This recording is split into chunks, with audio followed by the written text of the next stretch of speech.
Hello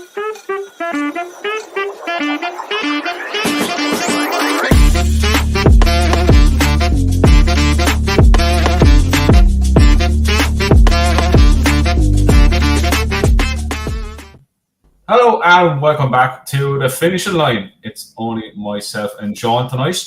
Joe is sick, Dave is still busy away, and Tom is living it up large in South Africa still. But holding down the fort, Sean. How's things? How's your week of betting been and all that jazz?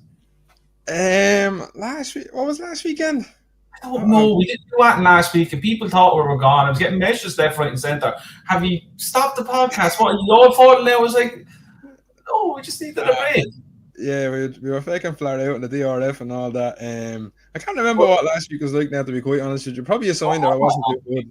But bloody Newman and all that. Shishkin and the boys.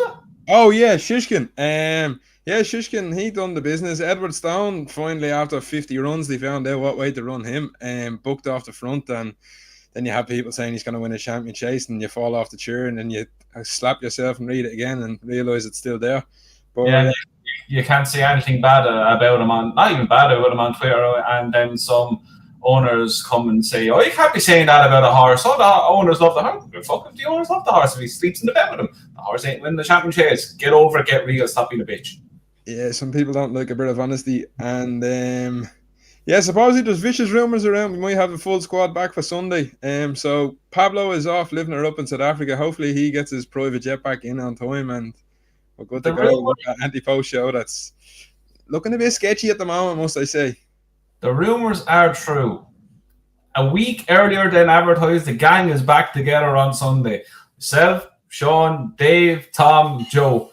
We're all going to be here Sunday. We're going back over our anti-post selections from the start of the season to now, and we have 2 selections each, as we always do, to finish off the Cheltenham Festival anti-post series.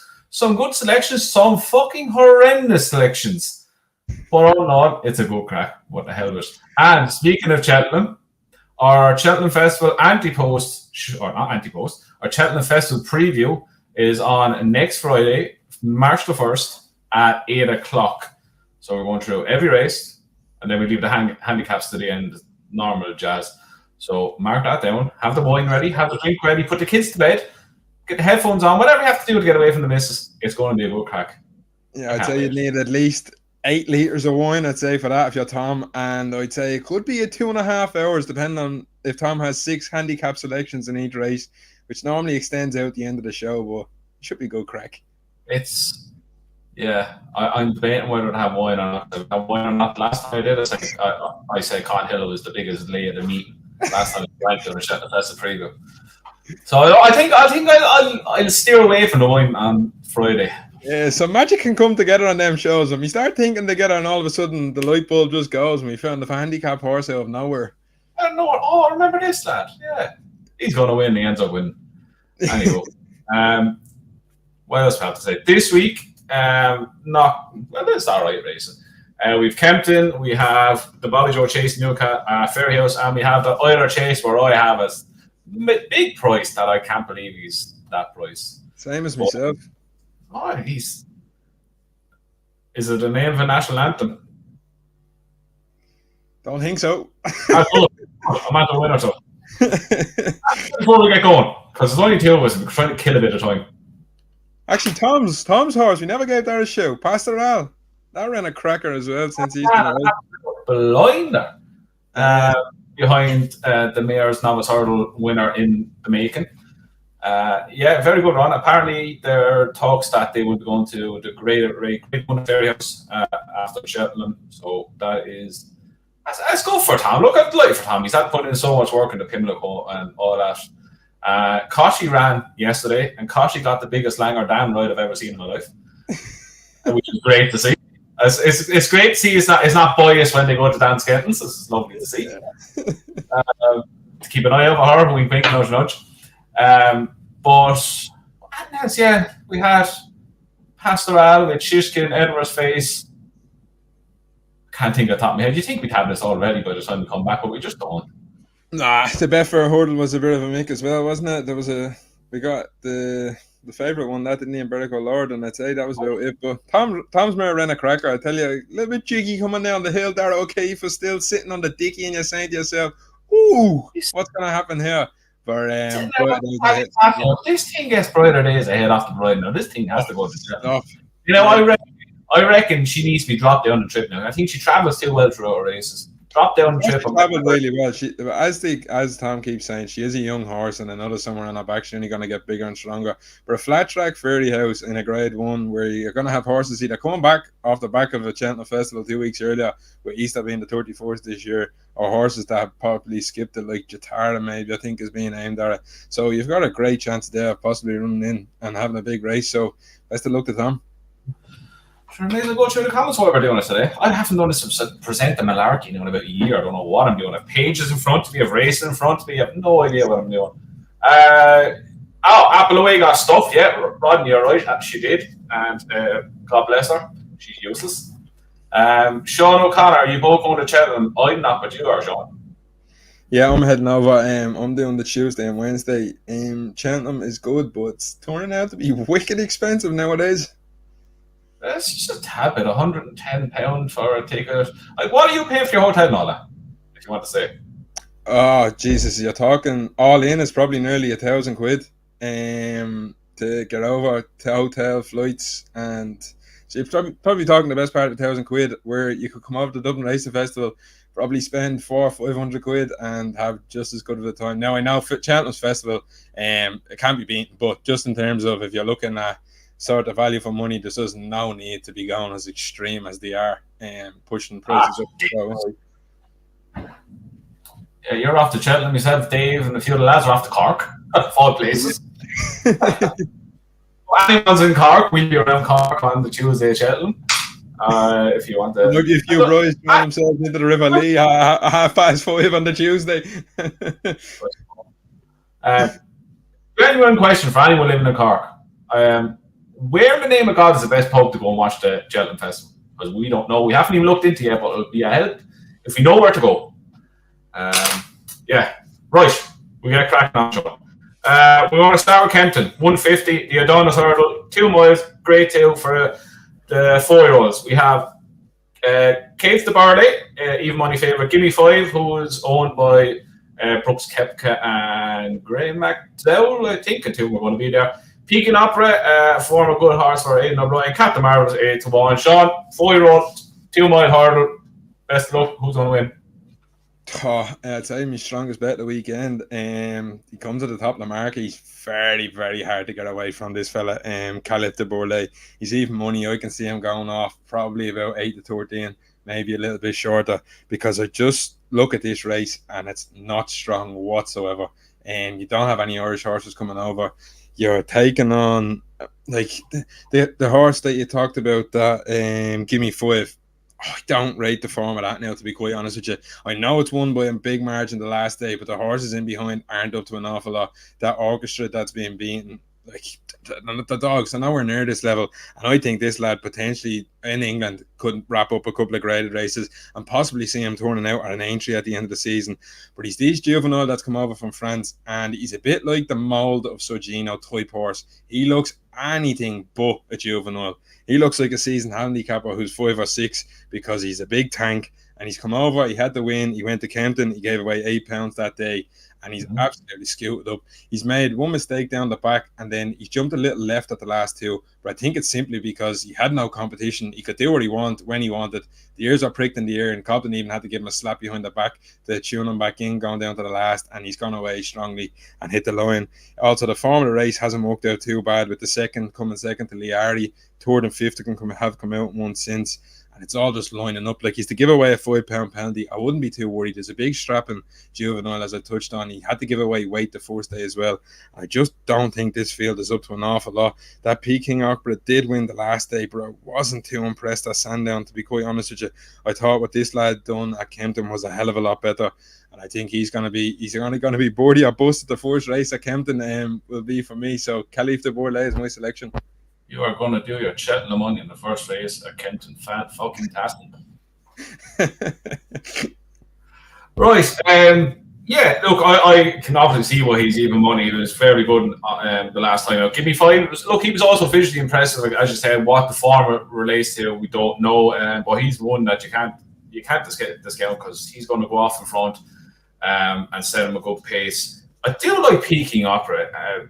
His form on the flat is there for everyone to see. He was beating 9 lengths in the Grade Two at Royal Ascot, or in the Group Two at Royal Ascot. He was 9.25 lengths behind Auguste Roland and Irish Derby. Then he was seventh, beating 6 lengths in the Group One, and then he was 6 lengths behind Fauban and Ace. Look, he beat the good doctor who bolted up the time before that. Yes, the form's not up to much, but it was like he travelled really strongly throughout the race. And it was at the last part, final about 200 yards, where I say that the penny kind of dropped on what he's to do in his jumping career, and he went away and he won well. I think there's a lot of improvement to come from him. Do I think he win? Probably not, but if there's 8 runners still in at 7-1, I think he's a very, very good each way bet, because on his flat form alone, you can see that there's a lot of room for progression and improvement. Like if he can translate his 104 rating over jumps going forward, which you saw he can jump a hurdle, he's well able to do it. I think 7-1 is a decent enough price, but look, it will be hard to beat the favourite. He's been very good. But yeah, I'll take each way on him if eight runners do. Right, Pendle Novice Chase, 2 mile, 4.5 furlongs, Grade 2. Nickelback, who absolutely destroyed the field the last time at Sandown. Le Patron, who was 30 odd less behind him, is second favourite at 6-1. Pembroke, Tamaras, Lawyer Wind, Arclight, Borbali, and so on. Sean, Nickelback, 30, good. What lengths was it? It was 7 lengths behind by J-Lo. Colonel Harry's 22 lengths behind him then, and then you have the Patron, who was in here second favourite, was 35.5 lengths behind him. Was it a performance where they just left him go and they thought he'd slow down and come back to him, or was it just it is what it is and he was that good?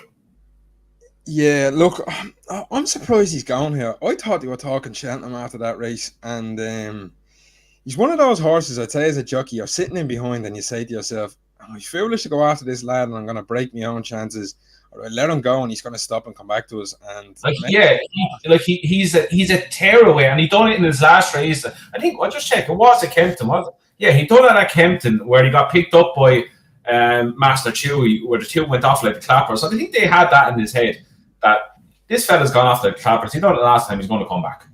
Yeah, like you think going up the Sandown Hill and all, everything is there to sort of tell you that Jesus, he might stop her, and he's not going to exactly finish out the race. But by God, he put them to the sword. He is a standard setter in here, and I think he deserves to be favourite. But in a race, like, they're all coming off the back of a quick enough turnaround, 3 weeks, and it's a tough enough race. I just wanted to take on a couple of them in here. Le Patron, look, I think he made hay in the King Henry VIII when he won that day. Pembroke, I wasn't quite taking him at Lingfield. Tomorrow's I don't think will turn up. And Blow Your Wad is, I'd say, a handicap. I'd be disappointed to see him win. So I'm going to take an outsider here. It's going to be Arclight and 9-1 each way for Nikki Henderson, Nick out of Boinville. I just think she's transformed and turned inside out for a fence. She's now gone 3 from 3, where she showed a bit of form over hurdles, but then tailed away at the back end of the season. But going over a fence, she's been electric, and she's won here at the course. She's then gone on to have 2 black type wins, 2 listed wins, where, look, standing, as I said, her jumping has been great. She's gone out the front, and Kempton at a track like this, if you jump well, if she's tracing Nickelback, he's going to give her a lovely tail into the race, and there's no doubt he's going to be going out the lead. I think if she's able to sit in behind and possibly have anything left in the reserves coming around the bend, I think she could have a big part to play. Like, she's getting an allowance, she's getting £6 off a couple of the horses, all the way up to £11 up off Nickelback. So she gets the way for being the filly, and I think that's going to have a big say in here. Like, if she's not far off the ratings, like, she's rated, it was 136, and and Nickelback is 150. So £11. If she improves again, she's only to find £3 or £4 to get to that level. I know it's an ask. She's gone and won 3 in a row, and is she going to improve again? But the horse she beat the last day is running tomorrow in Ireland against Harmonia Maker. That might be another good guide to see what sort of level of form that's at. Marsh Ren's the name of it. It's running against Harmonia Maker.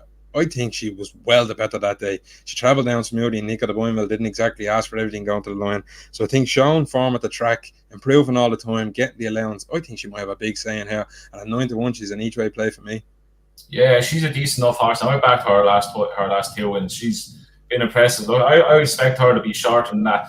Well, the way I look at this is there's going to be a breakneck pace, whether it's Nickelback. Obviously, Nickelback's going to go out, but you have the likes of Borbali who likes to go forward. You have Tamaras who likes to go forward as well. Art likes to sit up there as well. I'm kind of looking at this as if they go off at the clappers, if they catch each other's shows, who's going to sit off this pace and pick them up late? And to me, that one is Pembroke. I know. He had two walkover. He had a walkover at Wincanton, and then he went up against JPR1. This is a race where he was taken out of the first. I don't think they'll go try to take him any of these on at the front because they know what's going to happen. As I said there, there's going to be massive amount of pace. I think 6-1 each way is a decent enough value. 21 on days on the back of the way Nickelback races is worrying in itself. I don't think he's going to get away as far as he did the last day at all. They're going to be wise to what's going on with him now. He'll go off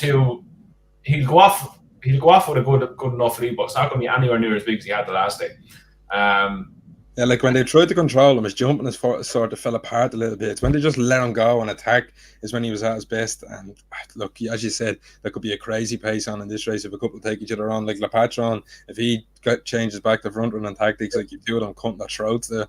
And it only takes that one horse to do it. And Borbali done it to him at Kempton the last race, and he lit him up so much that Borbali is a tearaway as well. So he's not anywhere near as talented as him, but he can go as fast as him for the first half of the race, and that might be just enough to get him beat. So I'm looking at Pembroke there, 6-1. I'll take him against him because in my head there's going to be a hell of a lot of pace in here. God only knows what way they're going to fall in the hole. Right, 3 o'clock. Dovecot Novice Hurdle, Grade 2 mile. We've lumps on in a 7-4. Firstly Proud, a 4-1. Secret Squirrel, probably the best looking horse in training. Pinjari, 13-2 on the back of a good win at Muscle Bar. John McConnell is sent over Intense Approach if he runs. Sean Jericho, their weapon A, whatever you want to call him, the walls of Jericho, 3 horses he beat at the top of the markers. If none of these win, you safely say Jericho the Weapon A backers, please rip up your slips if you haven't ripped them up already. Yeah, right. I don't want to put a dampener on this, but this has got to be the shittest Grade 2 I've seen. I don't know how long. Like, this is a 130 horse and 120 horses. Like, this is absolutely the shocking level for a Grade 2 for this Dovecot. As you said, it's all wrapped around the form around Jericho the Weapon A, and where does he even? We don't even know where he's at, and like you're going cold on him for the Supreme. Like, no one thinks he's going to win that anymore. So what level are these horses sort of at? I'm not too sure. I think you'd want to be bonkers to be taking 11-4 in my opinion on lump sum, because although there's not much in it between him and Firstly Proud, like one's 7-4 and one's 4-1. I'm not quite sure how they've drawn the separation between that. And you look at the race at Doncaster, I don't know, like they haven't really gone a great pace. He's got significantly outpaced, and Firstly Proud was in the box seat. You would have thought he would have got the better of him, but then they both sort of just scrap it out down to the end, and I really don't know. It baffles me how there's such a price difference in them. Then you have Secret Squirrel, who's ran just as close as them to Jericho the Weapon A, and he's 6-1. So look, it's a race I'm not keen on anything, to be quite honest with you. I thought if John McConnell's horses, but then you have to trust the John McConnell form. They've been in and out, and he was well beaten the last day when he took a fall, and that looked a serious step down from what he'd been shown before that. But if he's able to get back to the string of runs before that, he's definitely able to run off a mark of 130 at a 10-1, but he's drifting at the same time.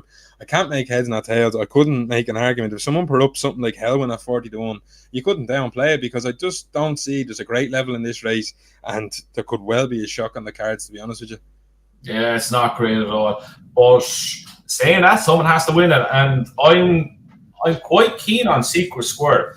If you just go back and look, as we said, the top 3 have all been beat around the same from Jericho the Weapon A. But he stepped up and tripped a Thornton the last day. He was beat by a very good horse in Firefly. Firefly himself, if you go back, he was beaten 9 lengths by Gidley Park. He was beaten in a bumper by Grecian Castle. And at the Cheltenham November meeting. He won his maiden hurdle by 13 lengths there, and he beat Secret Squirrel neck over 2 mile 3. Secret Squirrel looked like at one stage he was going to win that race, but the stamina kind of seemed to ebb away. He's a very, very tough, very genuine horse, and the step back down the trip is going to suit him down to the ground. Again, the price discrepancy. They've all finished in and around Jericho or Repine. To me, Secret Squirrel has improved on that run on the back of his run at Thornton, and I think he's going to take another step forward. I know he's the lowest rated out of 3 of them. I think 6 to 1 is a ridiculous price. I might have him in a lot shorter than that. 3 to 1, I'd have him half the price. I think 6 to 1 is a very, very good price. Pinjari, he was a horse that I backed at Musselburgh last time. He won by 8.5 lengths. That was on bottomless ground. If they get, you highly doubt you're going to get that at Kempton. He would be interesting. The rain came and I got really soft at Kempton, but I think Secret Squirrel 6 to 1 is a great bet in here. Yeah, like the price, like as you touched on, like you've 7 to 4 out to 6 to 1 on all horses. I know he didn't run in the same race, but like I don't understand how some is so short. Unless they thought different tactics and maybe a different race, he can definitely like draw out the stamina, because the last day, like if this gets tactical, it could be the exact same as the last day. Like he was badly outpaced at Doncaster coming down that straight. I just think it's how they priced it up with 7 to 4 him, 4 to 1 the other, and 6 to 1 Secret Squirrel is a bit mad. That's ridiculous. The word Tom loves to use, the values in the Secret Squirrel 6 to 1 when all is considered. Right, that's Kempton out of the way. This is going to be quick. Lads, first off, I'm looking at the chat here. Can we just please, Cheltenham's not even over, can we stop talking about bloody flat horses? And we're giving out a Henry Longfellow and City of Troy. Longfellow will, the book is full. Longfellow will destroy City of Troy. No one really cares right now. Keep up. I seen some person tweet about the Lincoln the other day, and I wanted to fucking block them, to be honest with you. Stop the lights, really. Trevor Clark, Jericho the rubbish, well played. Right, we're off the Ferry House, 350. Bobby Joe Chase, also known as the Grand National Horses Race. Or the Willie Mullins benefit. Entries, no prices yet. We've Aya Maximus, the crazy bastard. Fakir Dudari, who hasn't run a race in the last 10 years.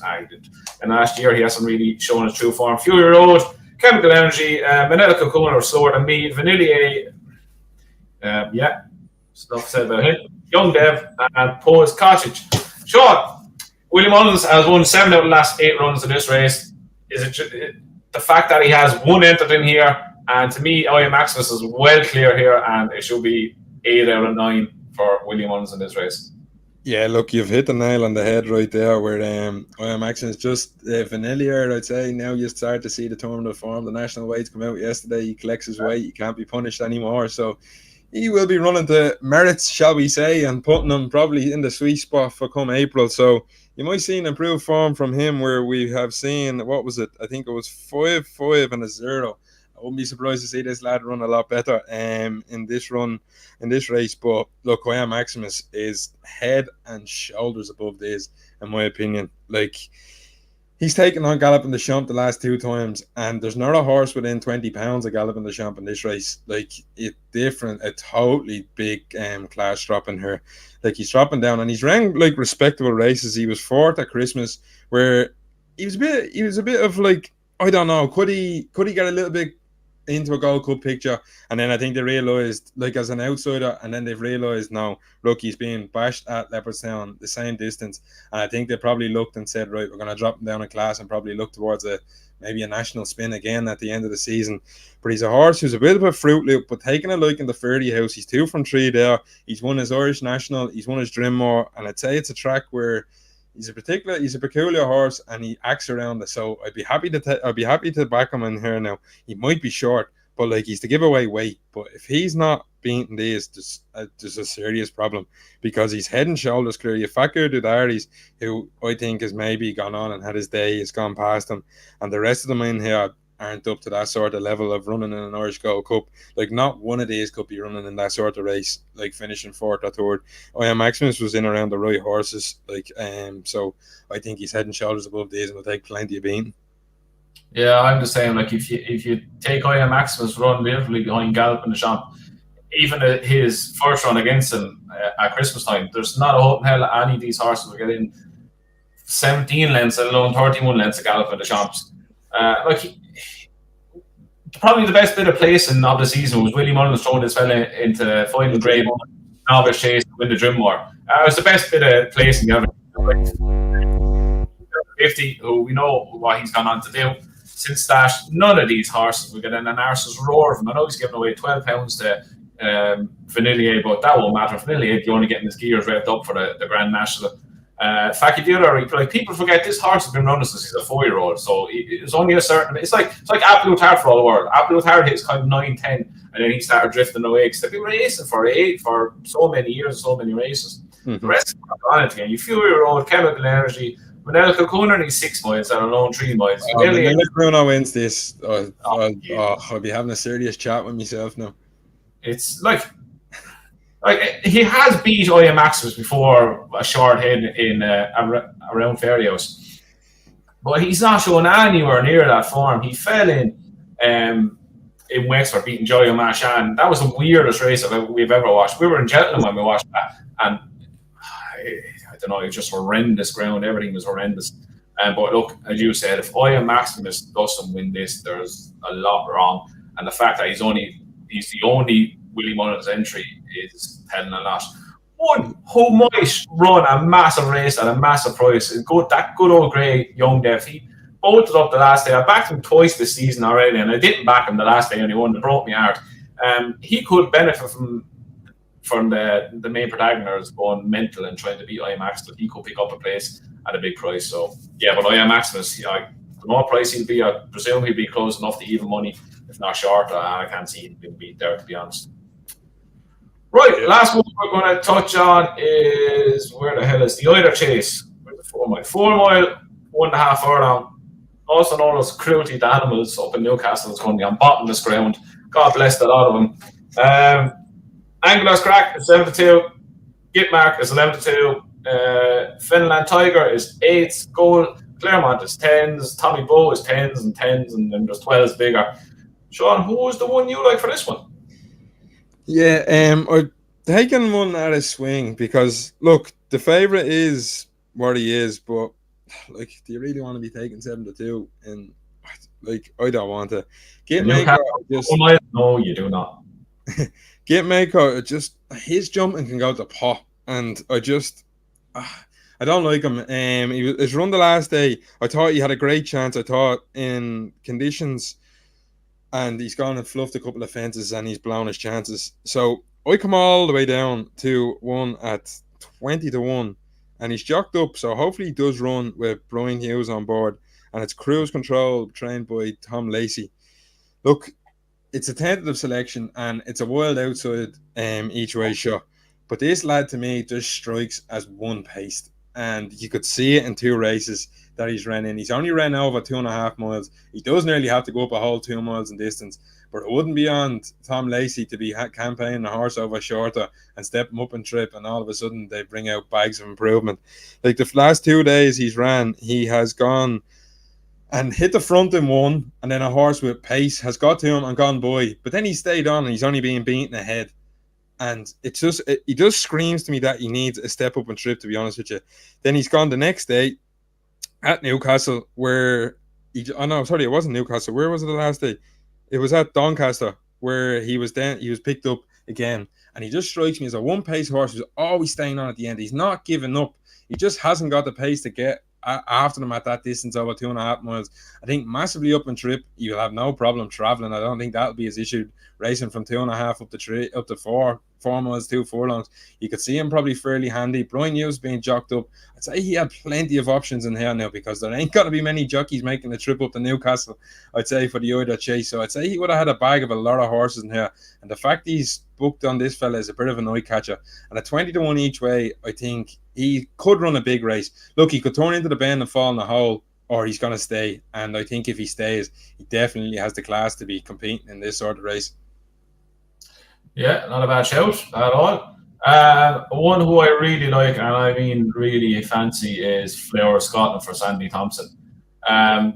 This horse has run once over 4.5 miles furlong before. That was in the Borders National, and he absolutely hosed up by 6 lengths. He got a good height in the weight. He got one down at 114. he got hooked up. He's now off 120. He got dropped 2 pounds from his last round behind Houston, Texas, who ironically won the race before the Borders National that he ran in. So if you're into all that jazz, it might be a sign. But look, he's a horse who obviously loves this trip, extreme trips, jumps really well, goes on any kind of ground, so you've no worries really there. Sandy Thompson has been in really good form. He's the 5 winners out of 16 in the last 2 weeks. That's a 31% strike rate. I just really like his running style. I like him as a horse. He's always struck me as a really good stay and chase. He's running 3.7, 3.2, and I just don't see it's just not long enough for him. I think he just needs them to go his touch slower, and he jumps his way into races, and he's a really, really thorough stayer. I think 16-1 is a massive, massive price, all considering that he's won over this distance before. He is back down in weight. Sandy Thompson's horses are in good form, and he's on the back of a little break. I think 16-1 Flower Scotland is he's going to be a great each way bet. I think what's it going to be running here? 10, 14 horses. You get 4 or 5 places. Definitely be doing enhanced places on this one, and anyways, being a national. And I think, look, Sean's as well. I watched the race that he ran in this morning, and we're looking at this, and I won't put anyone off either of them. 7-2 on the favourites. Look, yes, he's been proven. He's on a hat trick. He's been winning really well. His last win at Musselburgh was really good, but 7-2 in a race like this, no thanks. And Phil and Tiger, well, he's 8-1. He's one that's been improving as well. I think he's a bit overpriced as well, but Flower Scotland 16-1. I would really keen on him and a good each way bet now on him for the other chase. 2 outsiders. Imagine we came down pointing to finish. Jesus, you'd have to do the forecast. No, we do happy dance. God damn. Right, that's the racing done. People talking about what's her face got beat today? Jesus Christ, my head's gone blank. Marceau. Astro Diamond 4 left down, Shawnee. Thoughts? You've also lost your mouth form from last year, but look. Every form. I'm only joking. But look, I think she is a classic case of could have happened to Lossie Mouth easily, where she just not being able to find her feet in that 5-year-old campaign. And I don't know. Everyone was full sure after she won at Artoid at 2.5 miles, she'd be gonna relish this. Today she didn't exactly scream that. I know she gave away weight, but she didn't look half of it. I don't know whether it just went all wrong today. And maybe she's come back in with a problem or something like that, because she looked nowhere near it. And if you're backed up at Cheltenham, I'd be very, very worried off the back of that, because I wouldn't be at all surprised if she's a no-show at Cheltenham off the back of that, to be quite honest with you. I don't think the size of the field was going to suit her at all. I think the price was, she was priced accordingly of what she's done. Yeah. But it's the whole small field. She's not going to get any cover if they're going to try light her up. She never settled at all throughout the race, and her race was done down the back straight because she was struggling. Look, if she was trained by anyone else, it'd be a massive worry if you backed her for the mayor's hurdle. But look, William Munn is a genius, and we all know that. And I think back at Cheltenham, back in a bigger field, I think she'd be able to set away. But I did never touch the mayor's hurdle, and I think her chances are obviously worse than that on the back of that. But look, I think anyone who's reading it literal to saying that Lossie Mouth last year or Astro Diamond this year, I'd say that's just a far, far, far below what she's ever ran at today. It really suggests to me that there's something not right there, to be honest with you, because it's not all of a sudden you turn around and say, right, well, you scrapped the Doncaster form, or you start throwing darts at what happened to Lossie Mouth last year. Like, I just think that was far below our level today, and I wouldn't be shocked at all if something's come out and something might have gone wrong with her. Yeah, look, it probably is something gone wrong with her. She was being too far out for her to be her true runner. There was just another race that I wanted to highlight on Nace on Sunday. There's a Thames qualifier. There's a couple of interesting entries in there now for me, because the potential, if you look at it on paper at the moment, is a wide open race. And I'm full sure this is the last qualifying race in Ireland for the Thames. And there is a couple of horses in here now that have been given tentative entries, and I'd be interested to see if they turn up. You have the likes of Maximum, who could qualify himself. Good Time Johnny's being entered up. Gordon's also entered up. Cletus Poolaw. There's a couple, 4 or 5 horses in there now that I'd say trainers have probably looked at an opportunity of a Potemps not looking exactly the strongest on paper. And maybe they might be having second thoughts about Cheltenham plans. And if you're able to, I wouldn't be backing any of them, because their ideal thing would be to fall into 4th, because that will qualify it and they give away absolutely no more weight. So I don't think it's going to be the winner exactly that one of these if they're going to do it. But I'd be interested to see if there's any little canny roys that land 1 or 2 of these lads into 3rd or 4th position where a night to go into Potemps. I know the likes of Good Time Johnny's up the top of the Kim Muir market and a couple of those horses. But just interesting, because the Potemps to me is wide open in papers. The racing going to have to get stuck into between now and next Friday. But there's no standout and there hasn't been a lurker. And I'd say the trainers are probably looking and saying, maybe have we got a better opportunity to drop back over hurdles there? The Potemps to me is a fucking minefield every year. Yeah. Some scam horse that was at the finish in 4th. Well, I don't know. Well, I was just trying to get the... Ikra Allen is currently 7-1 favourites. That's telling you a lot. Yeah. Saying that now, White Rhino is one that interests me a lot. He got a Shanty Classico, right? The one that I got a Kempton. He got there at Musselburgh or somewhere strange like that the last day. Finished 3rd or 4th. I think he's 2 from 2 at Cheltenham or something like that. He'll be a little interesting. Yeah, definitely. But yeah, that's something we're going to get stuck into next Friday for our Cheltenham Festival preview. That's on again Friday at 8 o'clock. But that's Naps and Express. We want to do Naps and Express for this weekend. I'd say, Napa's definitely Caliph de Bourlay, and the next bet I've had 2 each ways on Arclight and Cruise Control in the big one. So hopefully one of them at bigger prices can land in the money. Flower Scotland, Nap, 16-1 each way. Good job. Right, that's us done. We are back Sunday. The whole gang is back. Myself, Sean, Dave. Back. Like a good old days. The gang is back together. We're going to have to do some teas, and Pablo's been off living her up in South Africa, getting away with murder, so he's all out. He's getting the shotgun off me on Sunday now. There's darts coming from everywhere because there's so many horses that have run, and he's been a no-show on the shows, so he's getting it off me on Sunday now. I think he might get it back now. Starting to look. I was looking back at some of our picks now today, and like, will I open my mouth? Will I keep it closed? Back to when we were sitting there in September, October time, and saying to yourself, "How on earth did I justify this?" I remember one off the top of my head. It's like I put up on top or 3-1 for a Ballywar. What the fuck were you thinking of that? Anyway, that's a small slip of what to expect on Sunday. Dave has been on the boil for the last 4 or 5 weeks. He's brewing. He is absolutely biting at the bit. He is. Every time I walk in the gym, there's something about some horse he's going to give out about. I'm like, it's going to be fun. So be sure he's being trained to perfection now. He's coming right for Cheltenham and he's biting at the bit. So I'd say he's going to be all going home now this week. He's been in the outdoor stables now up in Gordo, getting full of the good stuff now. He's fucking front runner, blinkers, cheap pieces, everything he has on. Absolutely, no one is safe for the next week. Shots will be fired. And on that note, we will see you Sunday live at 8 o'clock for our Cheltenham Festival anti-post review show and our final 2 selections for the 2024 Cheltenham Festival.